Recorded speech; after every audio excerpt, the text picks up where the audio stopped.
Almost a week after footage of Kirk's horrific bloody shooting entering global circulation mere seconds after his death.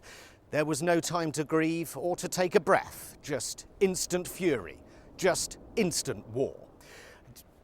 Too much? Instant war?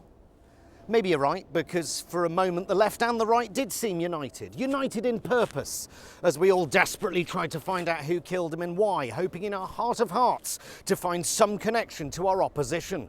Well, the shooter was far left. No, the shooter was far right. He was dating a trans. He was from a Republican family. Because if I can prove the guy was one of the other guys, I win the argument. I win, hooray! And that's all that matters.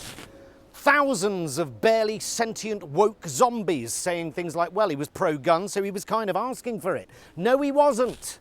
I think some people being killed by firearms is a reasonable price to pay for having firearms is not the same as, if you disagree with me, feel free to put a bullet in me. And I do disagree with Charlie Kirk. I think one gun death is one too many. I think his death was one too many. Where I do agree with his supporters is that Charlie Kirk is a free speech martyr. He was killed for the things that he said. He didn't deserve to die because of the words he spoke, unpleasant as much of it was to a bedwetting snowflake cuck like myself. But because many thousands of so-called liberals could barely conceal their delight at their opponent's assassination, like Bob Villan, helpfully pointing out, if you chat shit, you will get banged. Thanks, Bob. It has become unacceptable, evil even, to point out Kirk's actual views, as if believing that no one should be killed for their opinions means you have to avoid mentioning their opinions. Meanwhile, Trump decided against the traditional message of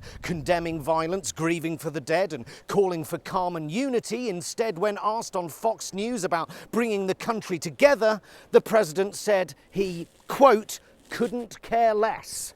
The left are to blame, wholesale, is the president's conciliatory message. And I know it's facile to point out that Trump has double standards when it comes to political violence, but it is worth noting that almost all extremist-related killings in the US in 2024 were connected to right-wing extremism, just as they were in 2023 and in 2022. And yet this one horrendous incident is somehow proof that the left are all violent extremists. Apparently I am complicit in murder because I voted Labour. God help me, and occasionally read The Guardian, God help me, and think we should tax the rich a tiny bit more to ensure we have a decent functioning welfare state. So shoot me.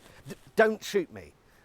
Take the rhetoric from the right to its logical conclusion and it reads, this is war. And this is not just in the States. At the weekend in central London, we saw what was essentially a Christian nationalist rally in support of Tommy Robinson, where Elon Musk told the crowd that the left is the party of murder, adding, whether you choose violence or not, violence is coming to you. You either fight back or you die. Make no mistake, the hard right of the country is mobilised, organised and funded, with the richest man in the world explicitly backing Tommy fucking Robinson.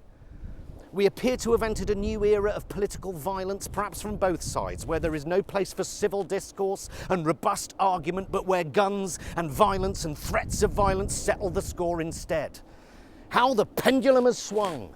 It's been a long time coming, but after over a decade of liberal elites' barely concealed hatred for those who don't vote the way we want them to, a decade of eye-wateringly puritanical pearl-clutching and thought crime and cloyingly well-meaning but patronising lectures about identity, a society where opinions are policed, where unsavoury jokes became arrestable offences, the left washed their hands of free speech, gladly handing it to the right, who are now using it as a stick to beat us with, using it to silence everyone on the left by branding us all terrorists.